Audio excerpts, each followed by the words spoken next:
Thanks for being here. Let's begin in a seated position. And connect to our deep Ujjayi breath. I'm going to feel for the sit bones and the tailbone sinking down into the earth. And then maintaining that anchor, that rootedness. The next several breaths, inhaling, draw, lift the low back away from the sacrum and the tailbone.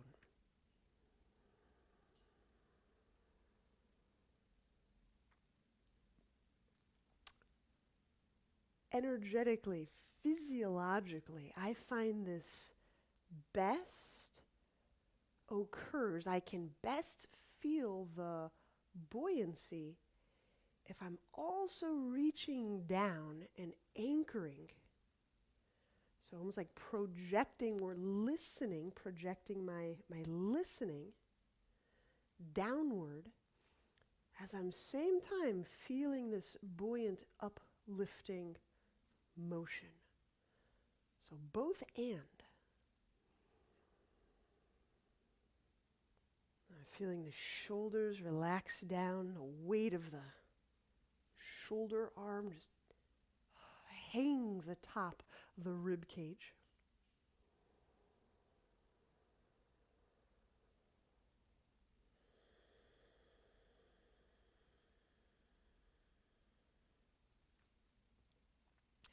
And we're going to roll a bunch of things into our pranayama.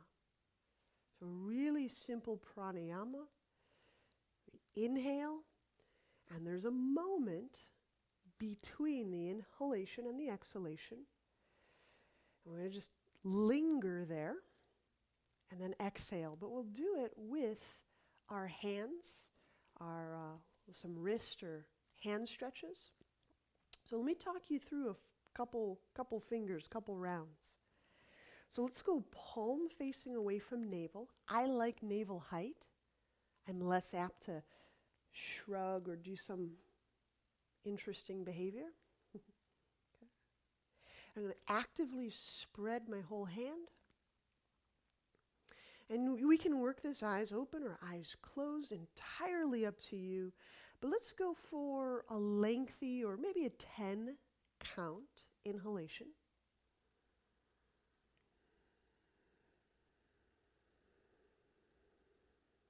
Feeling the hands spread and spread. Now there's this moment, we're not really going to hold very long. It's just witnessing that little turnaround spot and exhaling, still holding that littlest finger.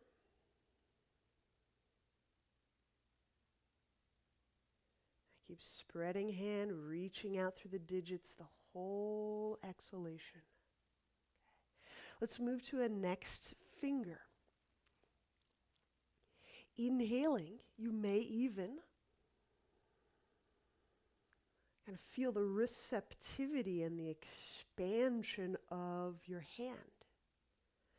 We have what they call secondary chakras, like little miniature chakras, energy hotspots in the palms. Little hold moment, exhaling. And as you're exhaling, feel the tip of every single finger effortlessly lengthening away from the palm, wrist. Okay.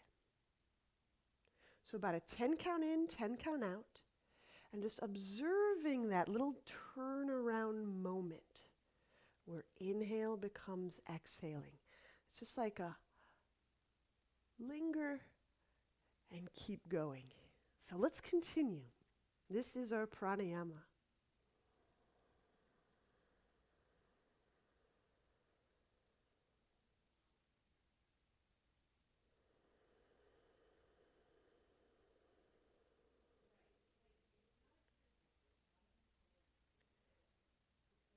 And so these secondary chakras, or these energetic hotspots, they're in the hands, the palms. They're in the soles of the feet. So you can start to take some guesses as to why these active hands and active feet are part of a sensitizing process.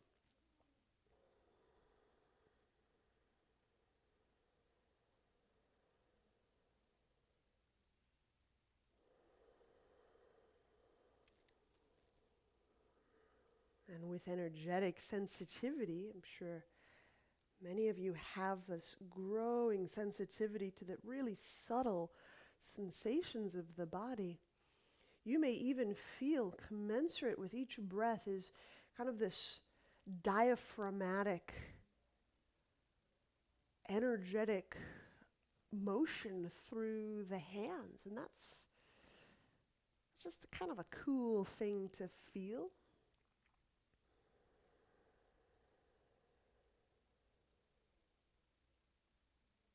And just part of feeling the whole body breathing.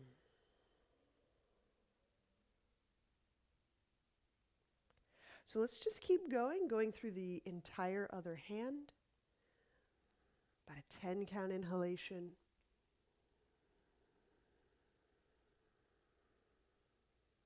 I'm just kind of lingering, going right to exhale. So it's not a hold, a breath hold in the truest sense, but a lingering turnaround.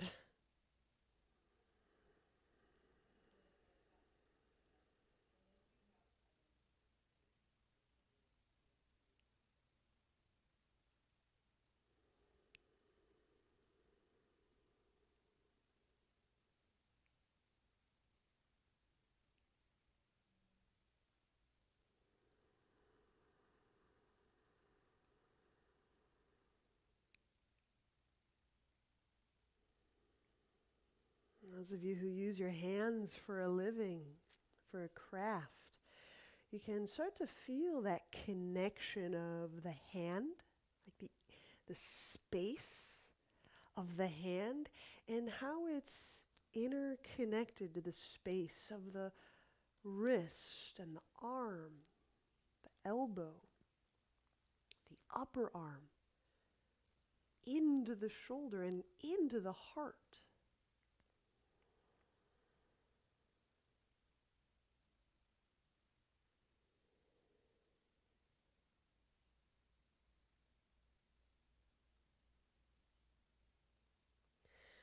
I have this sense that listening and feeling without agenda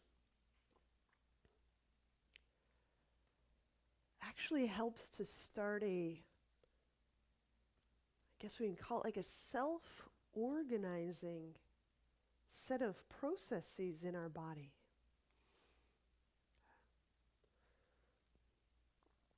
This is just what it seems to me.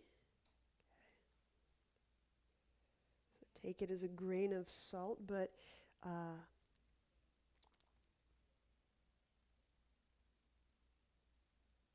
just that unfiltered listening, just feeling what is able to be sensed in the hand, in the wrist, in the arm, in the shoulder, in the heart, and just to observe and feel and permit those processes and revealments to occur. It tends toward a self-organizing trajectory. Let's switch the cross of our legs. So, having moved through both hands, take your time.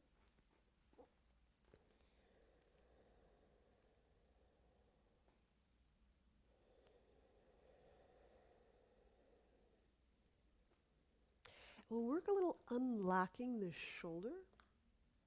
I'm going to bring the left elbow up in front of the left shoulder. Okay. And I'm going to spread open these hands. So it's possible that these hands will feel a little extra like hot, like not thermal hot, but maybe just sensitive, right? And so you can build that sensitivity in and through the rest of your body. So it's like one part teaches the next part. So that's how we'll use this. I'm going to open up that hand so I can feel the fidelity of sensing awareness in that hand.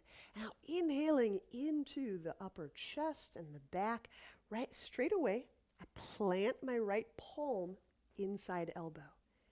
And now exhaling, go ahead and take the shoulder down. And just focus and feel into the forearm structures. So everything between your two hands. Deep inhale. And start to feel the space between your two hands. So you're feeling into the left wrist space. The space between those bones in your forearm. Go ahead and press that elbow into the palm. So you can feel into the bone, feel into the structure.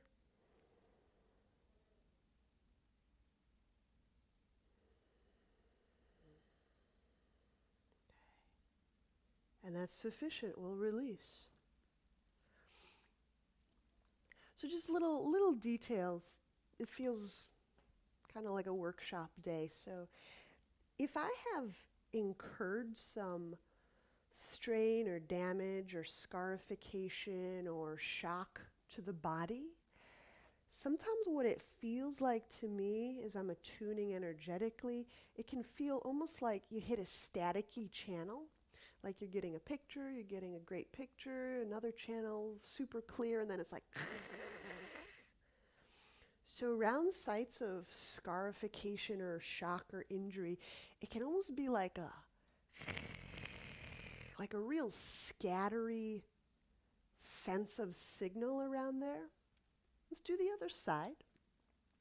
I'm not promising that experience, but by continually just moving, feeling, sensing in, sensing through, sensing around, sensing by, sensing near, right? My sense is it does start to take on new organization. So yes, feel those shock places, feel those injure sites. Inhaling into the upper right quadrant of your torso. Spread that right hand. Exhale, draw that right shoulder down. And because of my left palm on my right elbow, you start to feel into the wrist and the forearm bones. Pressing so I can feel those bones of my elbow joint. I can start to get some contour, some reference points. Inhale.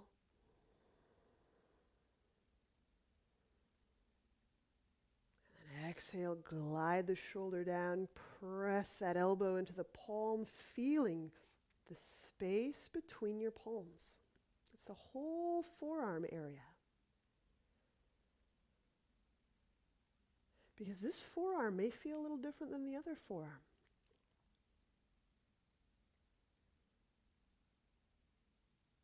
I had one guy who used to do metal smithing, and his two forearms, although they're both like tree trunks, there was definitely a hammer hand. You could feel how he applied very different strategies into those tooling arms of his. So it's really neat. They'll feel different. And then we'll release. Cool. Let's set up for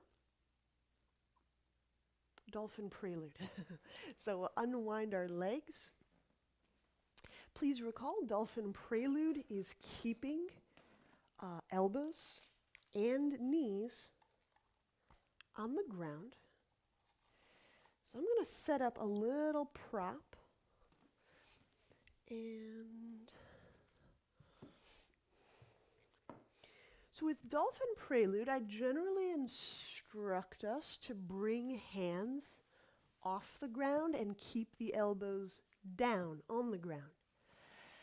Now I just have some play tools here, but I'm actually going to prop my hands against a solid surface. It's just a different feel. I can direct my efforts, energy a little differently into the arms. So I'm liking this prop situation. Anyway, step the knees behind the hips, set them widely, and the hands are off the ground, the elbows shoulder width. And inhaling, spread both halves of your rib cage. Feel like you're inhabiting both halves. Exhaling, gently send sit bones back away from your wrists.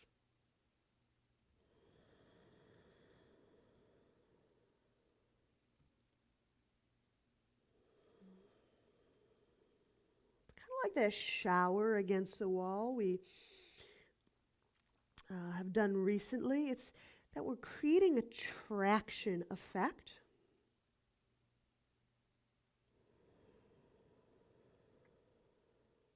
Like we're by sending the sit bones back, we're removing some of the slack from our system.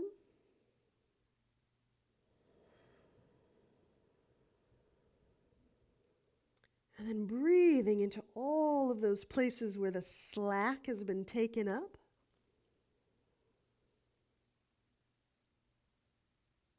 Lending a magnified effect.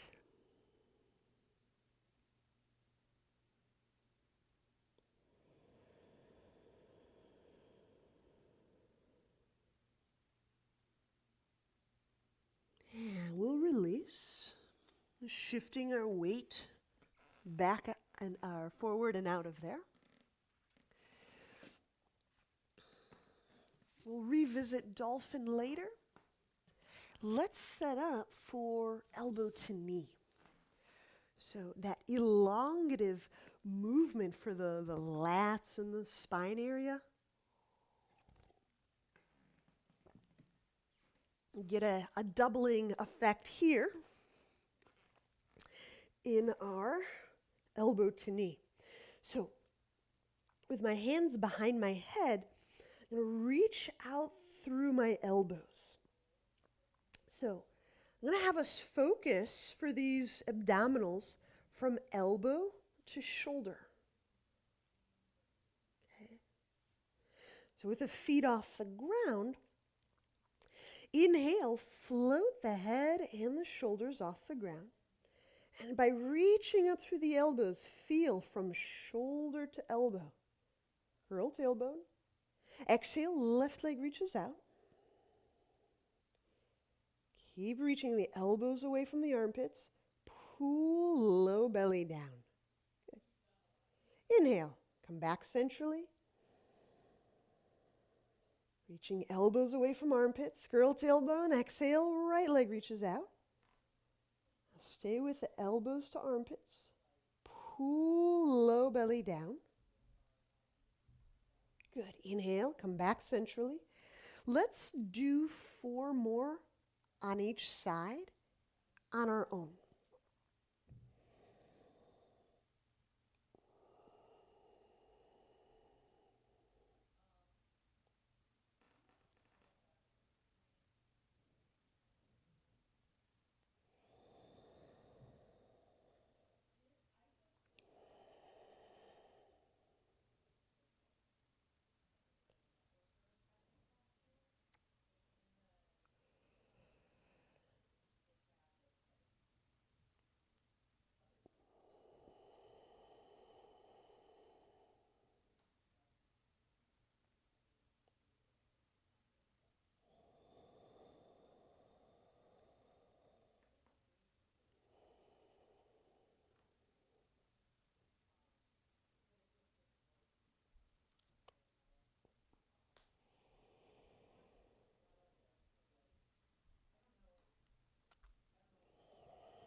And it looks like you're all through. I'm the one coming up the rear, the slow one. We're going to set up for bridge with a block. And we'll be working on locking the hip in bridge. So, setting that up, feet hip width apart, block nearby, heels fingertip distance away. Now, active feet. We got those hands all juiced up. That's great.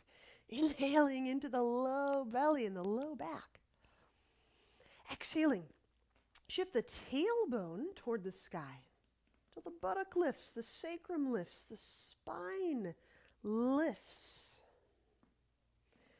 Now I start with a tailbone in the hopes of providing maximal spatial relief to the spine. And I do that at the cost of using my butt muscles. It's a pretty good deal. Okay. So it's something you can feel for as you come up in bridge. Does my spine feel? Can I feel if my spine gains relief? Okay. So once we have that block in place, take your time getting it underneath the sacrum.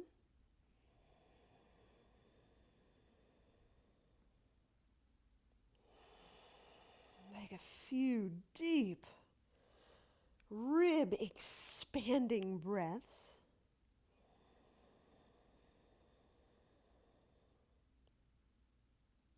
And I want to get all of the ribs, even those chest ribs, lifting, spreading, and moving, really dynamic. And so to get the ribs lifting up, I'm also breathing, feeling the descent of my breath into the navel and the pelvis area. So I'm really feeling this torso kind of spreading out with breath. Okay. So right foot planted. Inhale, pick the left foot off the ground, crossing ankle over right thigh. Flex the foot. In other words, make a hook with your left foot. Hook it around that outer right leg. Now the weight in my shoulders, both my shoulders, remains even. So I'm not rocking all the way onto my left shoulder or pushing through the right side of my head. Both of my shoulders are bearing weight in this bridge.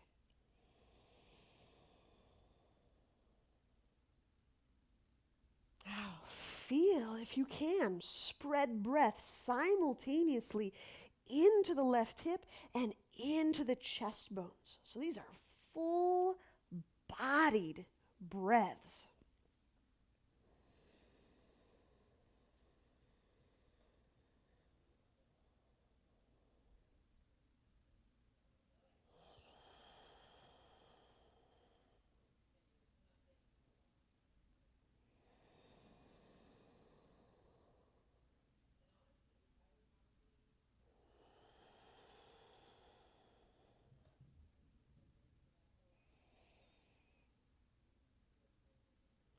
Release is to change sides. Planting the left foot. Inhale, pick that right foot up, cross ankle over left thigh.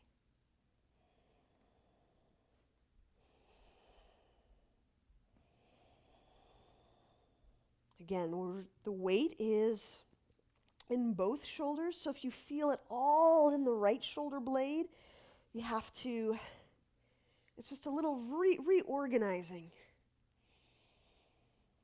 It's a different kind of stability to feel weight in the backs of both shoulders.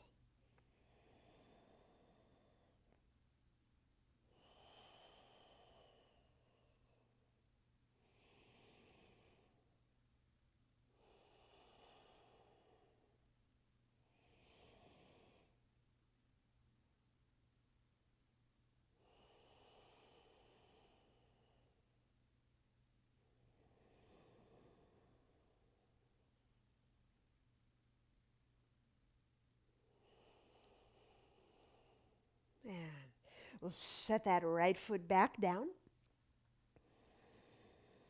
Shift the tailbone, the butt lifts away from the brick, the block.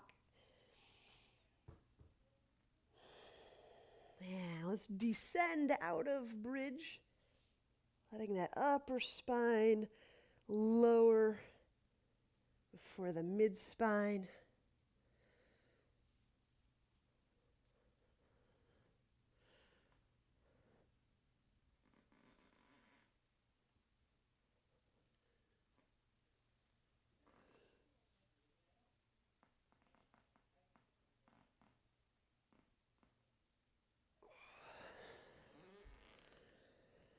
And when we turn over to a side, time for dolphin. Our version today will be palms up. Occasionally, I'm inclined to put a wedge of prop between my hands. It's entirely optional. I'm going to do it today just for fun. The one thing I run into when I put a block between my hands is there's a tendency for these last couple of littler fingers, the bones in the part of the hand, to get a little smushed. So if you know that going in, it becomes kind of an extra exercise in extension and strengthening these last kind of the chop part of your hand. So we've got elbows under shoulders, palms facing up. If you choose it's another fine point. I don't mean to belabor this, but if I use an implement like a block, I won't put my little fingers against the block. I'll let my little fingers splay over the block's edge. It's a tiny thing, but it actually helps me work the structure of my hand in a way that my fingers, they extend out past my palms. So it actually helps me keep my hand open. It's a tiny thing. Just play around with it. This is all for play. Inhaling into your upper back. Curling toes under. Exhale the knees off the ground. Let's, at long last, get into dolphin.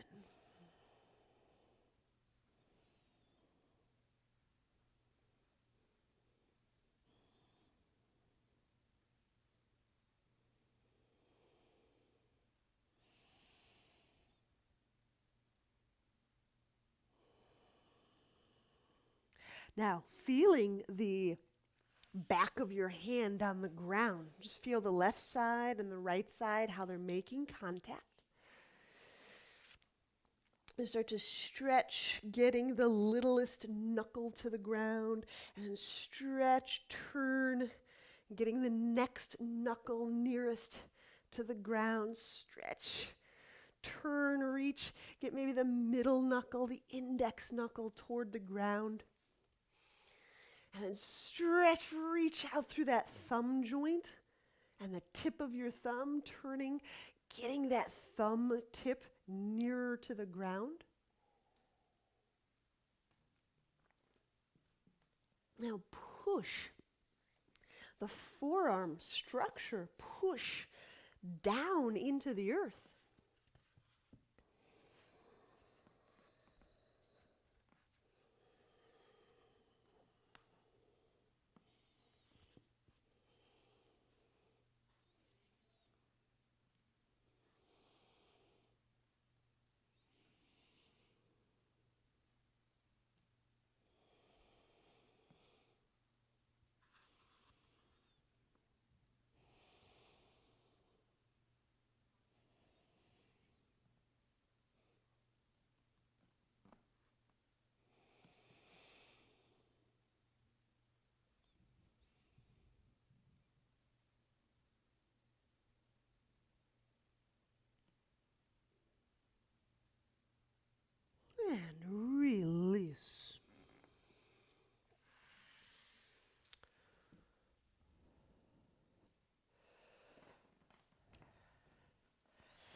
if you would be amenable to it, I want to share with you one of my super dolphin shoulder secrets. So I know by using the word secret, you'll go, ooh, there's a secret. So we can try this out, and if it doesn't make sense, just holler at me through the screen. But I'll do that palm up move asymmetrically. Here's the premise. When I do palms up dolphin, there's this tendency for my elbows to go out or my hands to go in. Okay? There's a benefit by externally rotating or getting that forearm to stay parallel, right? It's just, I get a little extra tight in the back of the shoulder, and if I can get that thumb, that forearm going out, it just helps me get into a little bit more of the shoulder. So here's how I do it. Instead of working like so, one hand will just play, hold the block. And I'll use this block to nudge my arm out into just a little bit more externally rotated place. And then, of course, I have to do the other side. So I'll use my one hand and I'll push. So let me show it to you head on, just so you can see what I'm doing. If it's interesting to you, we can. Okay. So I put my elbow down. My forearm is already kind of scooching in. So now I take the block and I just move my hand, my forearm, plant. Okay, now, just working that one arm, I'm literally holding my left forearm in place. I know this right elbow, it's not really, it's kind of, it's up, it's out, it's wherever. It's utilitarian. Okay. So if that's interesting to you, we can do another round. If you're like, what the heck? No, I don't know. You can just shout out at me, or we can just do another round of the dolphin that delights you. This is a two-sided move, so we'll be brief. All right, so let me turn this way. I'm going to start with my left forearm first. So I get my elbow, my left elbow under my left shoulder. I put the forearm out as parallel as I can figure it. And I use my block against my palm and forearm, and I just push my left thumb to the left. Not too much. It's just outside of parallel. Okay. Now, I can put my right forearm down and just plant that block in place. I can hold that block with my elbow up. Doesn't matter. Think of this as a very supportive one-handed dolphin. Get all that wrap of the shoulder down, focusing on my left side. I'm tweezing the elbow in, opening up the hand. And then when I press my knees up, it's just like a field test. I'm field testing that left arm position.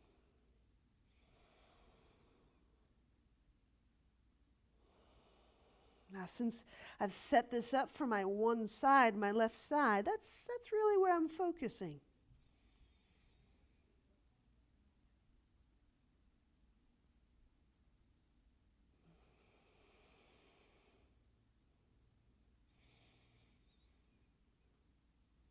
Now we set the knees down.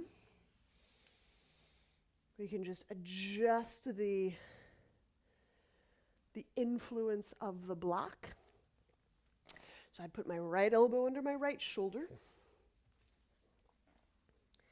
And then I would just use maybe my left hand just like a fist. I just kind of push, nudge my right forearm a little to the right. Not a whole bunch. It shouldn't feel twangy in the elbow or stressed in the shoulder.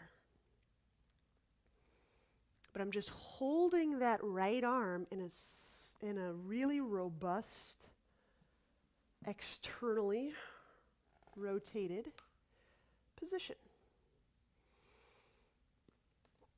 And I'm going to recommend, Brett, try it also with the left elbow down. Like sometimes I'll just make a fist with my left hand and just kind of angle my left arm and hold the block.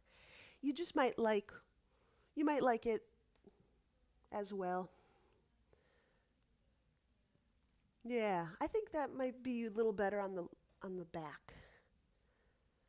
Yeah, that's cool.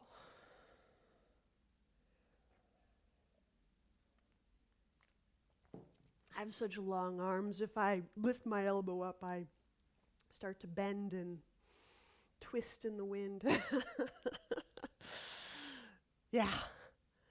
And then let's rest and release. Cool. So just something to play with. It's also a nice alternate if we're doing one-arm dolphin work and you don't quite want to go one arm, but you can bias it into one arm. All right, let's lie on our back again. Arms get a rest. And we're working a lying pigeon. Okay. So I'm grabbing my right foot with my two hands. If you're back sensitive, you may like keeping the left knee bent. If you like to explore kind of opening up around the hip and how that influences the back, start to straighten your left leg. It may or may not straighten.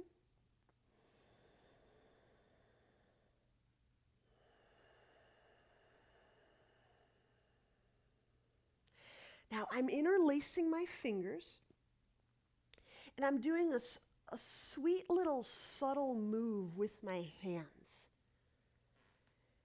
And the subtle move is I'm using my interlacing to just cinch down on itself and hold. But instead of grabbing the foot with the hands, I'm nesting the foot in my interlace so I can feel an openness and a fluidity through my finger joints, my wrist joints, my elbows. It's just a slightly different way of holding the foot that's not grabbing like clenching. Why I would do this subtle move is just simply to enjoy attuning to the energy in the hands, the wrists, and the elbows. So when I can attune to energy, I can get a more accurate read on my internal state. I can get a more accurate read on emotions, on tissues, how things are flowing and moving through the body. You can feel blood flow. You can feel down to the bone. You can feel healing processes. I just think it's really pragmatic to learn how to feel energetically your person. All right, let's do the other side. So release and grab a hold of left foot. So I'm relying mostly on my interlace to hold my foot rather than my hand grasping muscles to grab my foot.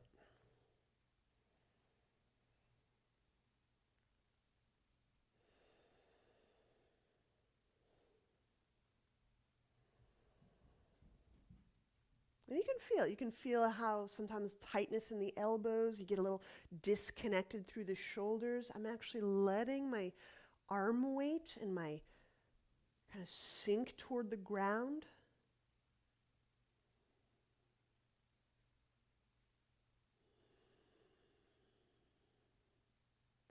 I'm feeling for the continuity through the hand, arm, elbow, shoulder.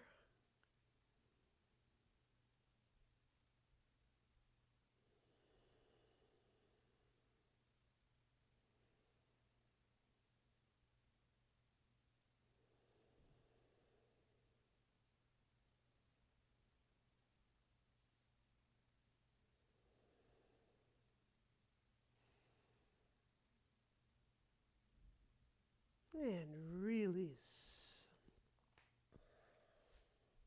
All right, that's plenty.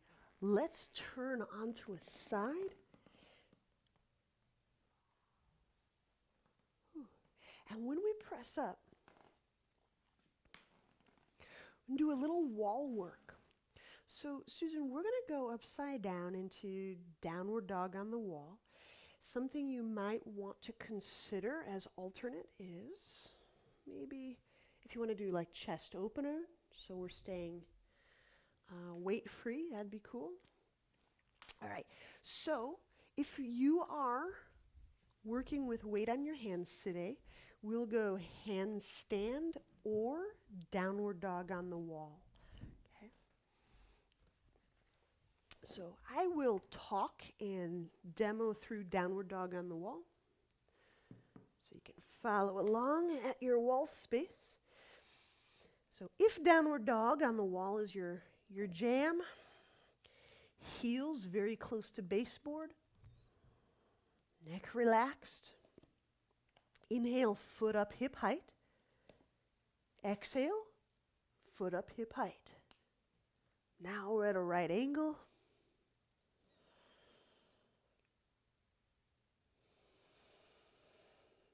And regardless of if you're doing inversion or wall work of any other kind, you can feel the continuity, energetic continuity from hands through wrists through arms.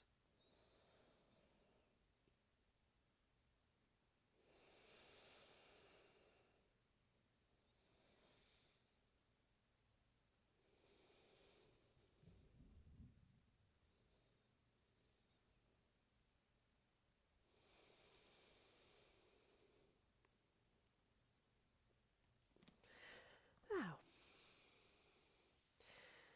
there are about 6 to 10 breaths. There's no rush whatsoever. Explore. We can consider our dismount. There it is.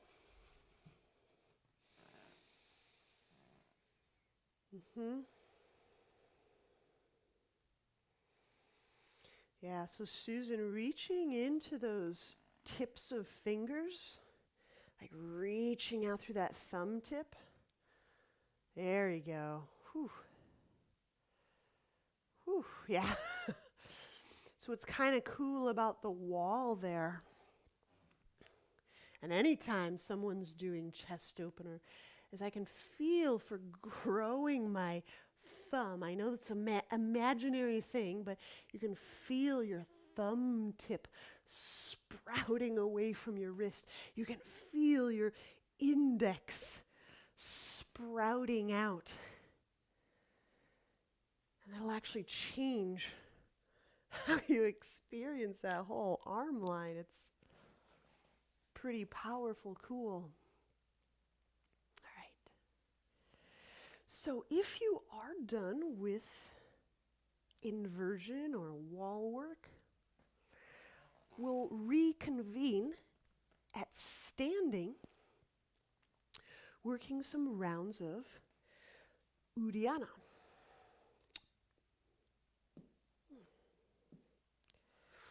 Ooh, ooh, ooh.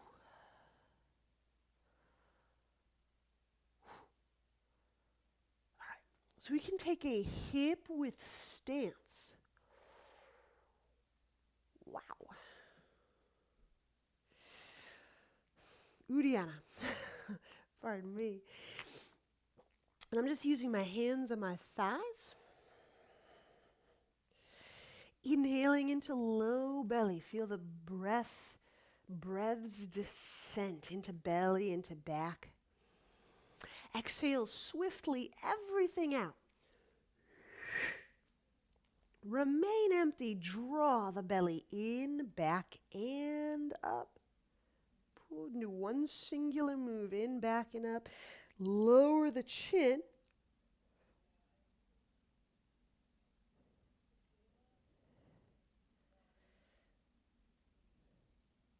And releasing the belly when you need a reprieve.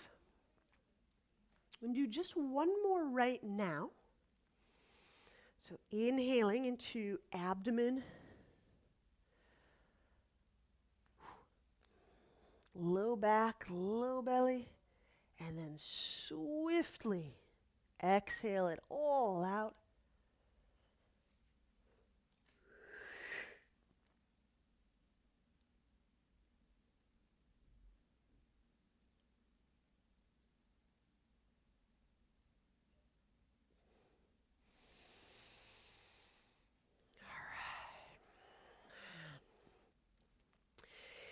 When you resume your deep Ujjayi breath, you can keep the hands where they are, and let's wiggle the legs out into horse stance. Okay. We're going to work twisting horse stance. Susan, if you don't want to add that much weight to your hands, flank stretch might be another kind of nice way to work. You can traction open the hand. Okay. We're going to work twisting horse stance. So I've got both hands on thighs. Inhale into the pelvis. Exhale, press left hand into left leg. So chest turns to your right.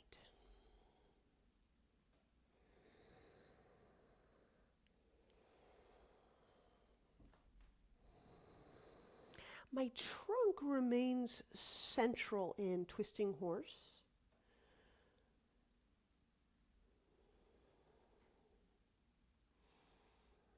So it's not that I'm pushing my trunk to my right. I'm pushing and my trunk rotates. I'm actually pushing with my right hand also.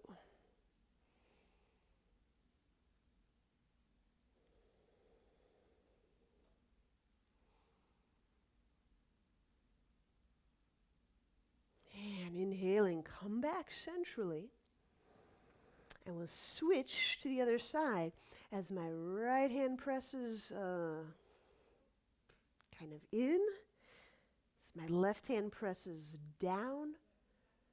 My trunk twists left.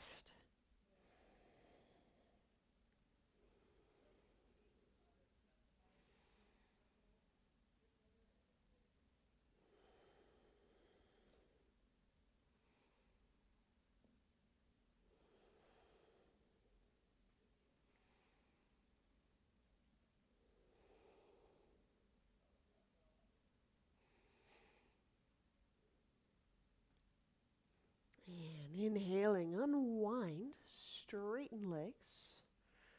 And we'll ease out of that. We're going to prep for some suns with some intermittent other stuff. So let's stand at the top of our mat. Our first stop, Susan, will be Warrior 2. So if you just want to go straight there without the flourish of the sun, you could do that. Inhale, chair pose, bend knees, reach the arms up. You're going to spread the hand bones. Nice reminder, there's aliveness in there. Exhale, fold forward. Okay. Monkey, inhale, collar away from lap. And now when we exhale, we step back to lower down. I'm going to recommend find your block, plant it at the back of the mat, and then we'll lower down. The block is between our ankles. Squeeze, turning on your inner legs, and with your hands pulling the earth, inhale, as if pulling your mid-spine away from the block, reaching the block away from your mid-spine. Exhaling, lower down, downward dog. All right, here's our warrior two. Inhale, right foot forward.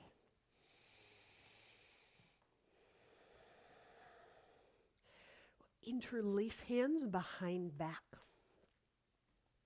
Again, the interlacing itself, it's kind of like I'm tightly bringing my digits toward one another. Is clamp sufficient? And then I can reach the knuckles down and traction or unclench around the wrist. Inhaling into the shoulder sockets and the upper ribs. Exhaling, nudge the knuckles down so the shoulders glide away from the ears. Now, sometimes our hearing will start to change a little bit. This simple move. Just connect to deep breath. Some people start to hear some, like those inner high frequencies, like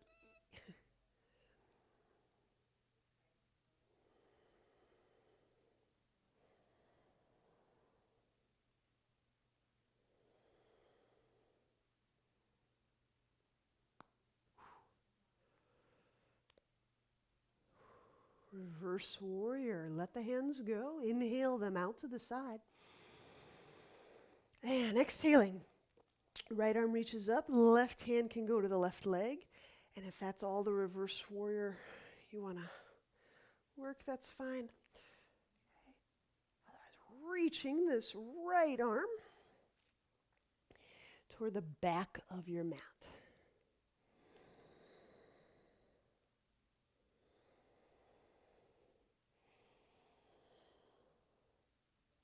And I know it'll maybe feel a little hot, Andrew, to do this, but if you bend that right knee, as long as there's no pain, there you go. You start getting into that deep territory, that's going to start to, I think, reverberate through the hip tissues. And I know it can be real zingy in those deeper parts of stance, but that might be really cool. Yeah, and then as you're feeding and getting that breath into right side waist, there you go. That whole pelvis breathes.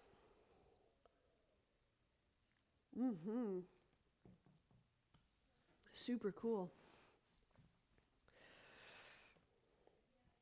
Good. Inhale. Bring that right arm up and over. We'll straighten both legs for triangle. Straighten. Additionally, I shorten a little bit. Okay. Reaching through right hand, lengthen through that right side.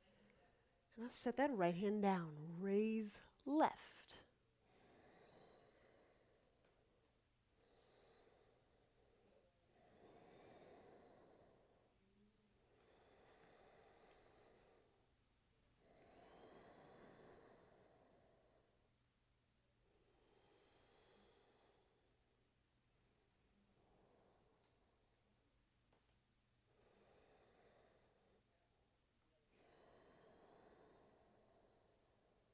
So now breathing into this left side, low waist. Left side sacrum, breathing where the sacrum meets the pelvic bone. You can feel if that's a breathing joint or if there's a quality of non-movement there.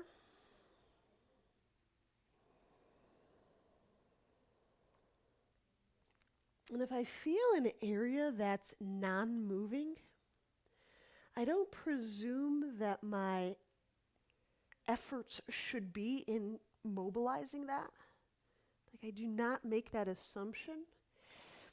I'll feel its non-movingness, and then I'll just keep feeling and sensing and being interested and breathing and breathing and breathing until I discover if there's a self-organizing expression that starts to show up there.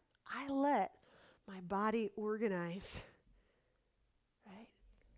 I presume it's way more intelligent than my strategies.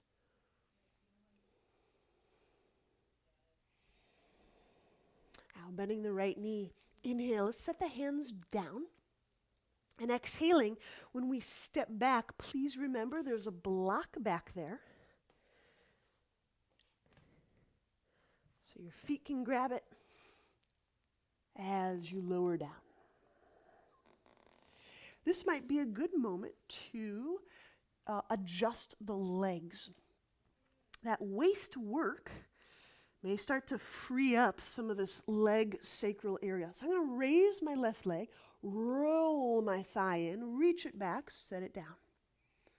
Right leg, lift, roll it inwardly, reach it back, set it down. I've got a good grab on the block. Fingertips to bottom of butt. Squeeze block. Inhale. The abdomen pushes the ground a little bit. The chest lifts. Exhale. Fingertips hold and lift. Shoulders melt back.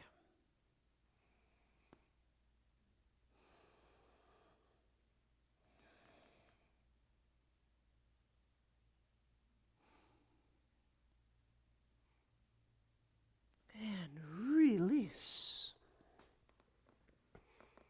Inhaling, hands under chest. Exhaling, downward dog.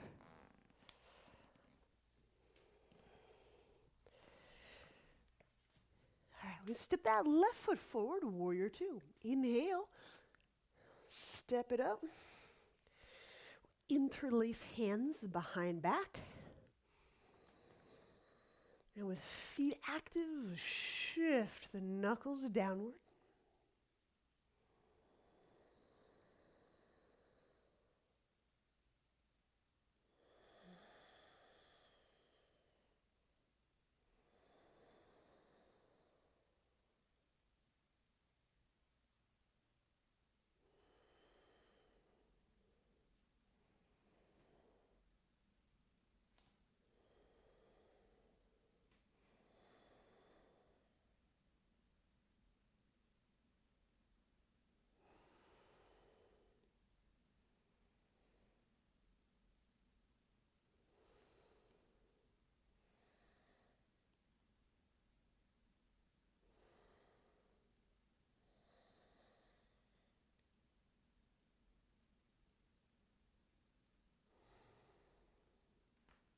And when we release for reverse warrior, inhale, reach arms out to side.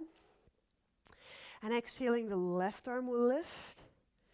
And if you're entering that bend component, reach. So you're arcing, biasing that left side.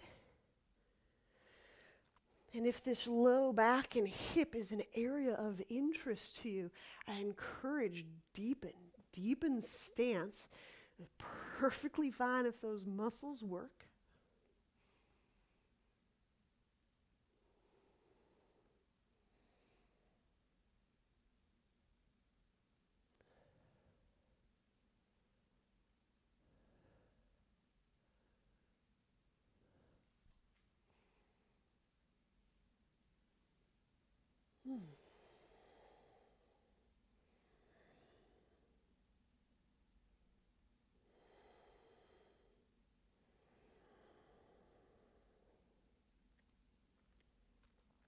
And inhale, take that left arm up and over.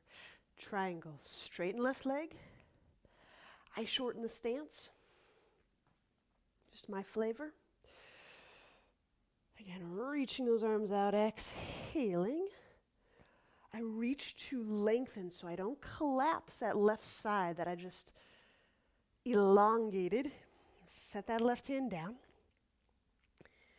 And raise right arm.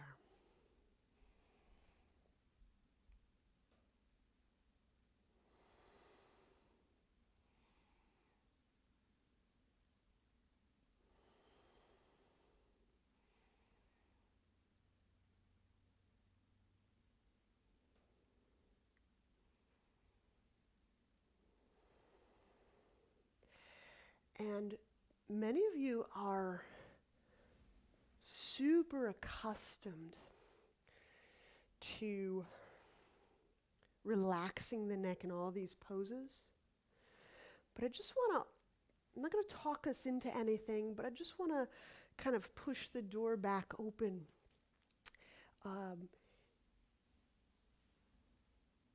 It might be right from time to time, different chapters of your health and life, to just rediscover eye movement in connection with your breath.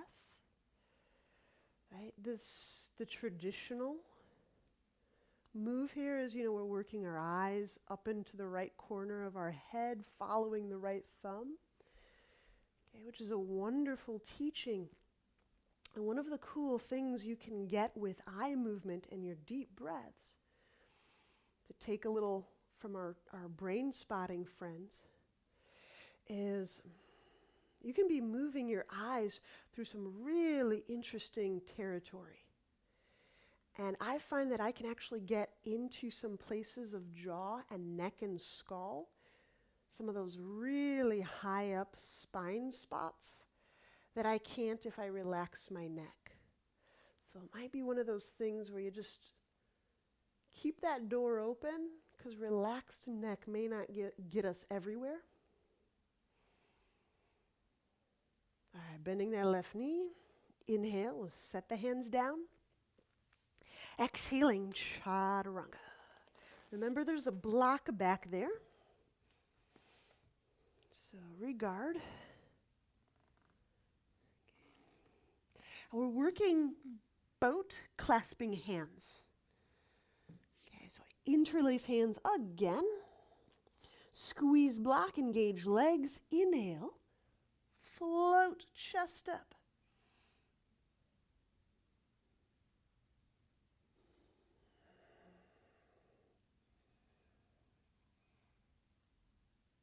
So just an example, I may not lift my head here, but I may exercise lifting my eyes as if looking beyond my eyebrows.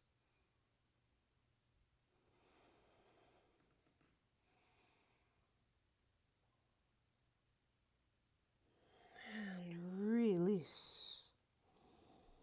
Now, when we press back, let's press down to our knees for a moment. I want to give you just a vertical rest moment. I know I'm just rediscovering some details I thought it would be fun to share today. If you're vertical,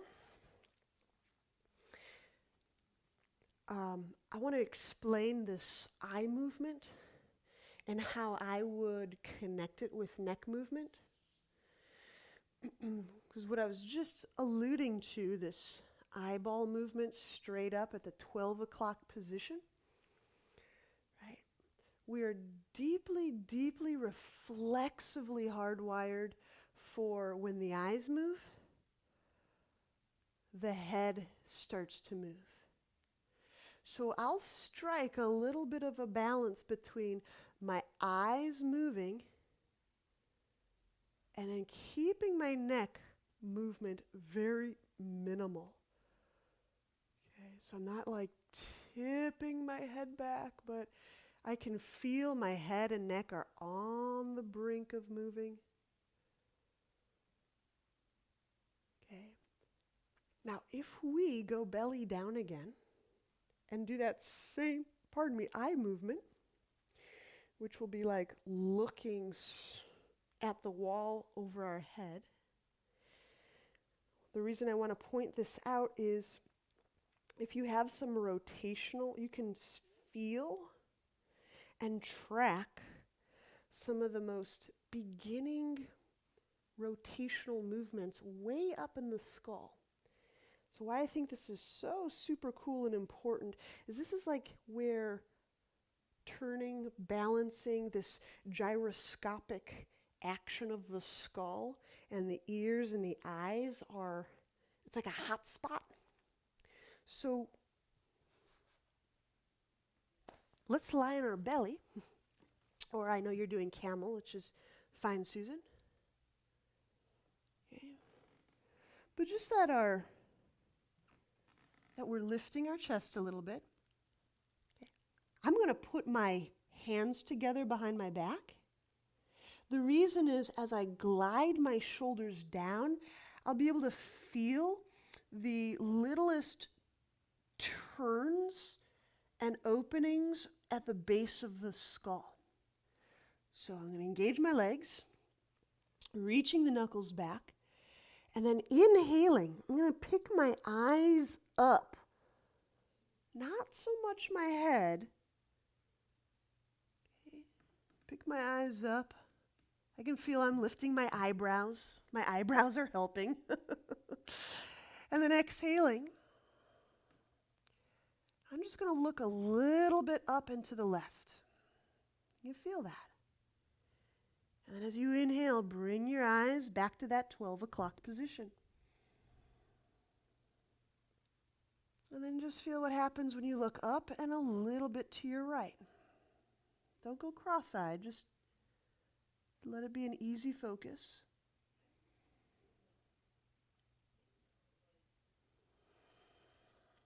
And release.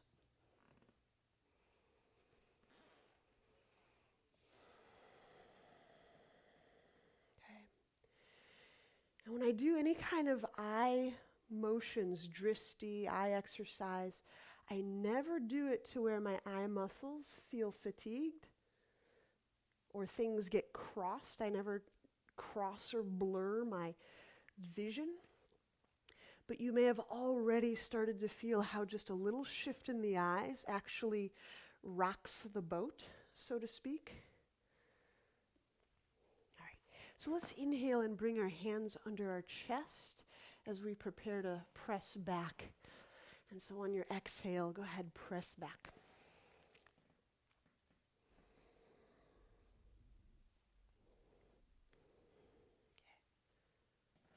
Inhale the right foot forward, extended warrior variation.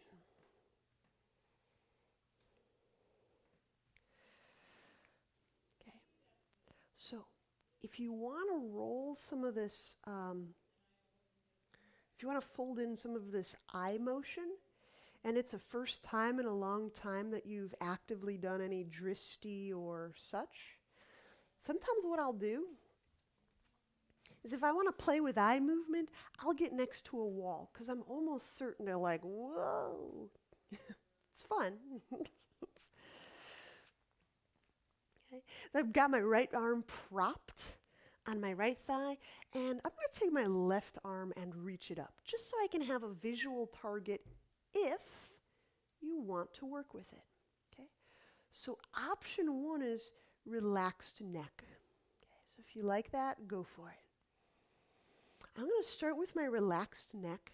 I'm just going to talk through my process here. And without my head really moving, I'm going to just start with my eyes. I'm going to look at my facial 12 o'clock. So I'm like looking up beyond my eyebrows. I'll take a deep breath there. I'll just take the next few deep breaths to very smoothly trace my eyes toward my thumb. Now, does my head move? It sure does. It's very subtle movement. And you don't have to end up looking at your thumb. You can just pause whenever it's like, oh, that's interesting. Like I'll try to notice when I start to wobble. And then I'll just pause right there and breathe. And maybe that wobble actually starts to work its way out. I start to self-organize. So I'm actually hunting for those little disorganization moments. Another disorganization might be like my vision gets a little blurry in a certain spot. Oh, that's interesting. So I'll pause there and I'll connect to breath. And my eye muscles might relax. Something might actually come into focus more. So I'm not really turning my head so much. I'm really just kind of working the eyes around. Never straining the eye muscles. Never fatiguing them. All right, that's plenty. Inhale, bring the hands down to the ground. Set the left knee down, and we're working twisting pigeon.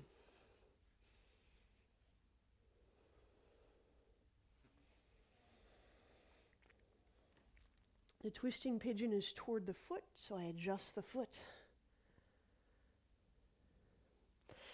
And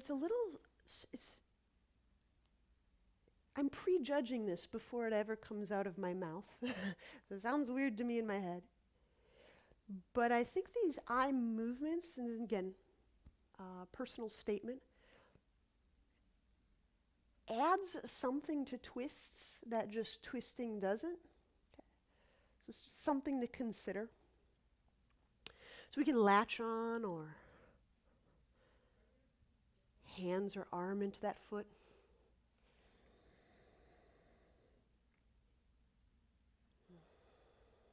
And connect to deep breath. You might want to close your eyes if your eye muscles feel a little bit worked.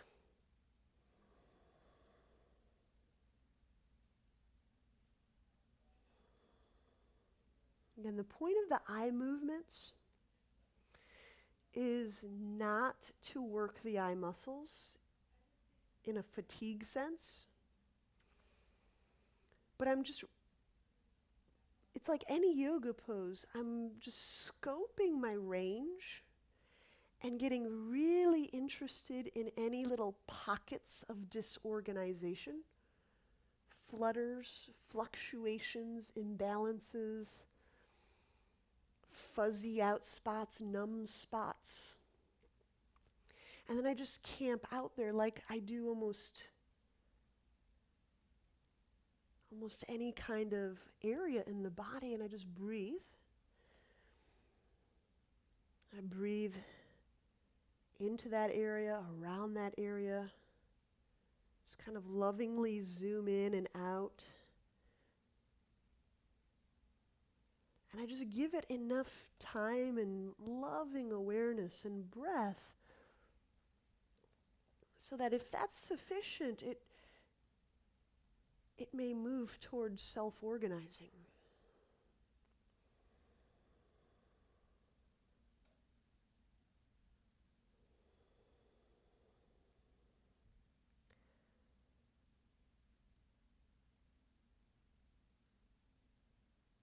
And we'll release.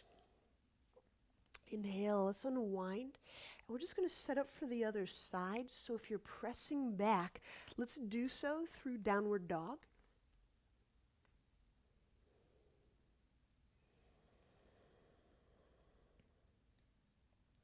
Extended warrior variation. Inhale, left foot forward. Okay. And I'll just talk through it again. This is really the thing I would love to do with you in person. I'm going to reach the right arm up. And I'll start with my neck quite relaxed. Now I'll just say it one other way. If I move my eyes hard and I don't let my head move, I will tend to fatigue and it doesn't feel good in the eyes. Okay? So I'm going to move my eyes gently and let my head barely, almost like trail behind. So the eyes are the horse, and the head is more the carriage. Okay, so I want to just start with relaxed neck and eyes. I'm just going to start by looking beyond my eyebrows.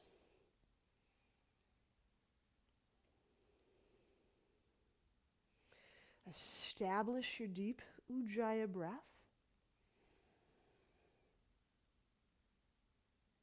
And just with a great deal of aplomb, just start to smoothly, slowly sweep the eyes toward the thumb. You don't have to get to the thumb. Again, it's about finding, if there's a little, I feel a little twinge here. I'm going to pause. Or, I stopped breathing suddenly. I'm going to pause there.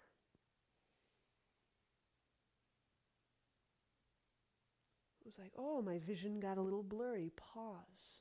Breathe.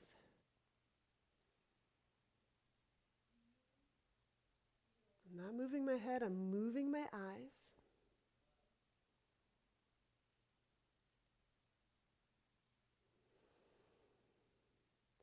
You might come to a spot where your vision kind of zigzags. It's like,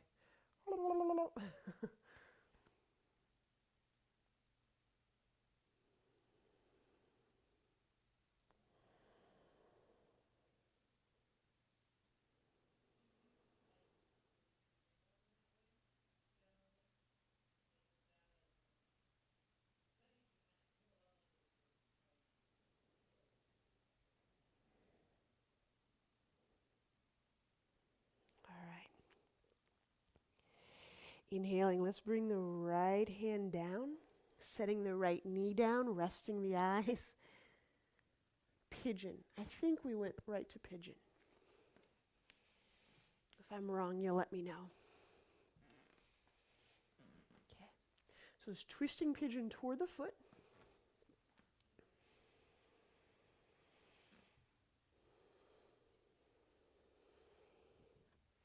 So just personal anecdote. I found that these visual sweeps in connection with breath and a lot of care and interest can sometimes open up some unexpected areas in body. Like sometimes I'll feel my stance start to shift, or hips starting to open, or something starts to move in my spine in a novel way. So we'll test it out here. And if you just want to rest your eyes, you can close your lids.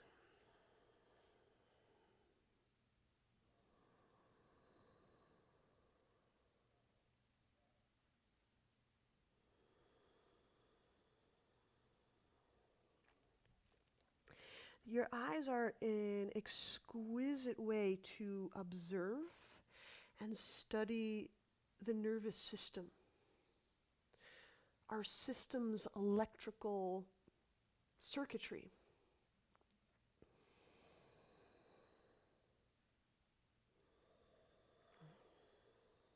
And to use the electrical parlance, we can really study the system's voltage, the system's capacitance and resistance. You'll feel it. You'll feel like a drag. You can feel nervous system drag. You can feel jumps, skips.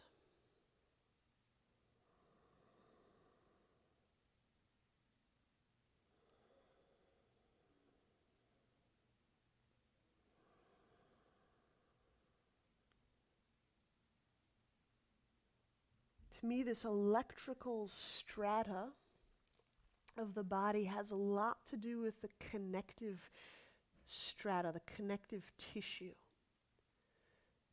And so we were doing that a few days ago. It's nice to kind of feel how these layers are just woven so beautifully together.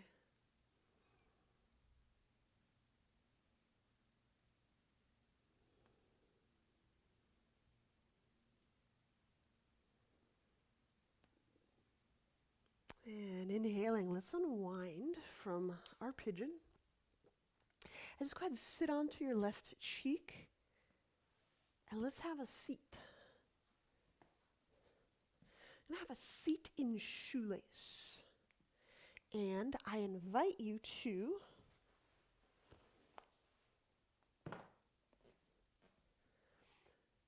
get any amount of vertical support that you need. So if you want to get next to a wall, that's one way. I'll just do one very easy eye, neck, head movement. So if your eyes feel fatigued, I want you to just omit what I'm about to say regarding the eyes. Just let your eyes be restfully horizontal. Okay. Interlace the hands behind head.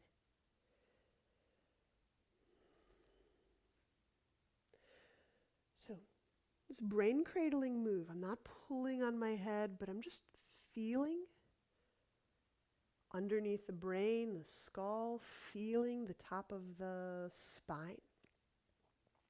And so inhaling, lift the elbows away from the armpits. Just the intonation of reach is perfect. And then exhaling, feel the head rest in the hands.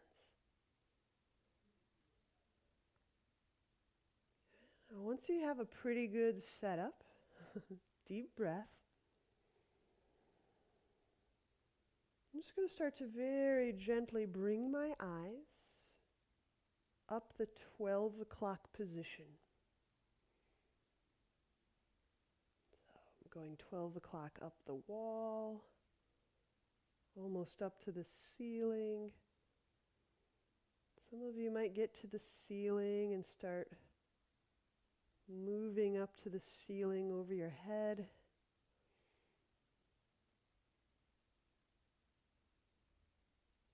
Now breathing into the back of your skull and the top of your spine.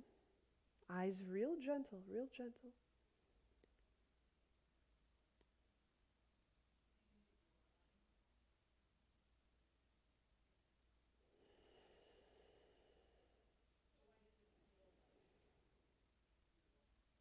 Now I'm going to close eyes and just start to fold forward. So now I'm just letting my hands go from my head to the ground.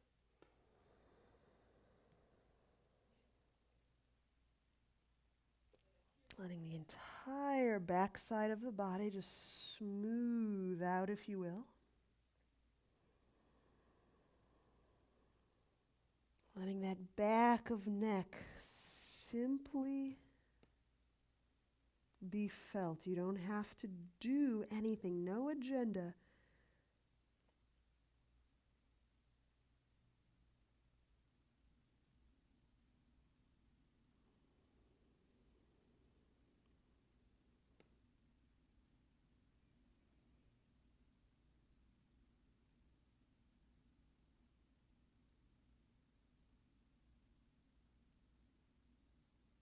Inhaling, walk your hands back toward your legs. And come back upright. And do similar on the other side. Again, I can't emphasize this enough. If you are participating in eye movement, super gentle. Zero fatigue. There should be nothing tiring going on in the eye muscles. Some people get extreme pain if they look hard and don't move their head, so I don't want you to incur that. But let's go hands behind head. That we can do. If you don't want to do any more movement with your eyes, you can close them or just keep your eyes on the horizon. And start by reaching up through the elbows. And I'm going to start to just smoothly sweep my eyes from horizon.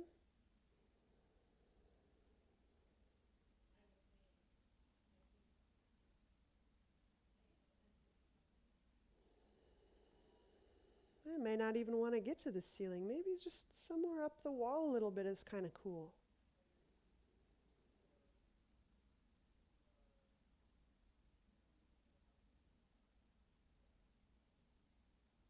So there's one place you don't want to stretch the body. You don't want to stretch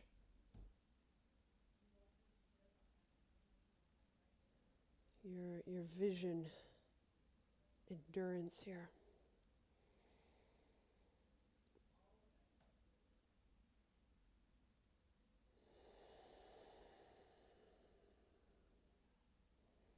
And close eyes.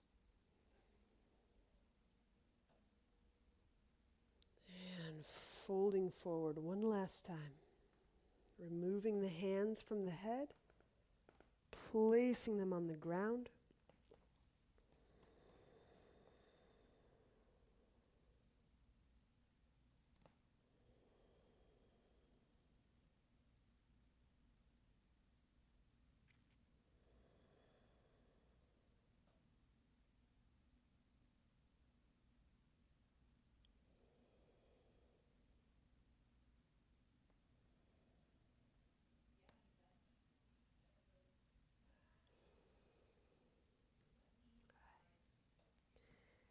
And then when you come on up, we'll take Shavasana.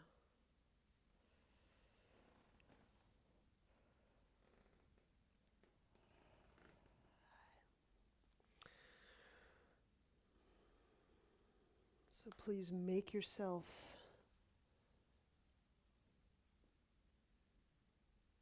comfortable in rested position. Get as many props as you love.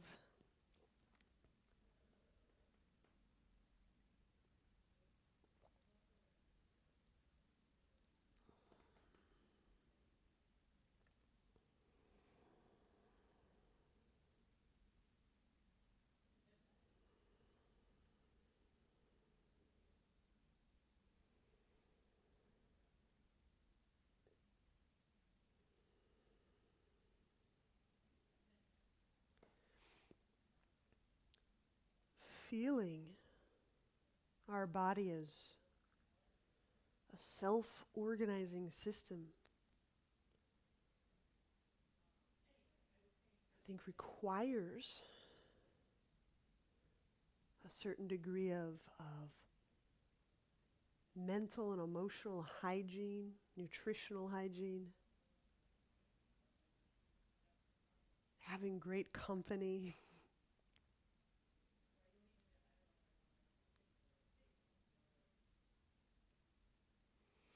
Being in environments where toxic burdens are not a factor. Right? And the body does start to work in some pretty cool and miraculous ways.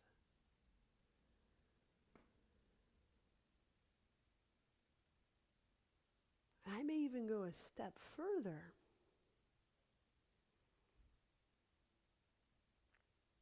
And that we can attune to and feel a self-organizing system, I think is just the start of what then becomes a self-transforming system. A body, a self, that simply by putting self in the mix is allowed to transform.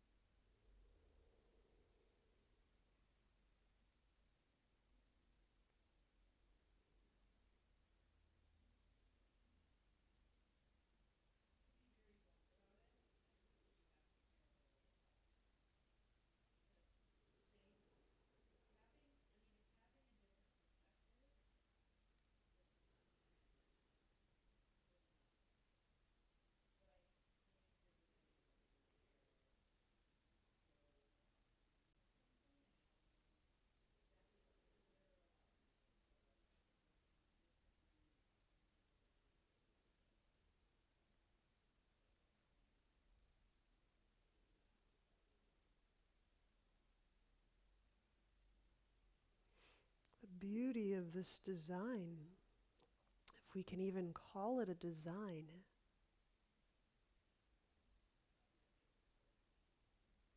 is that it allows us to be right with individual self.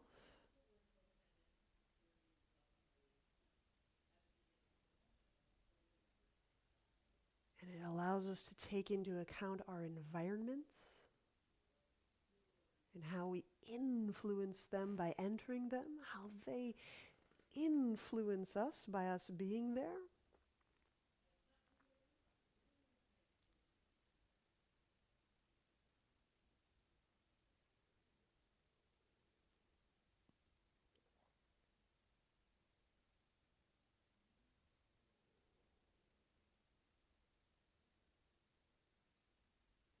When you're ready,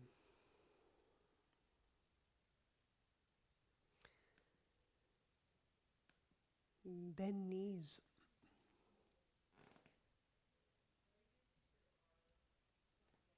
Turn to a side.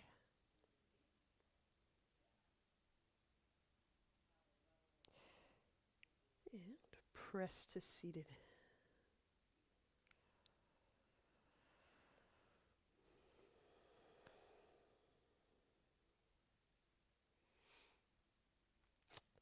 Thanks for doing a little something different with me this morning. Namaste.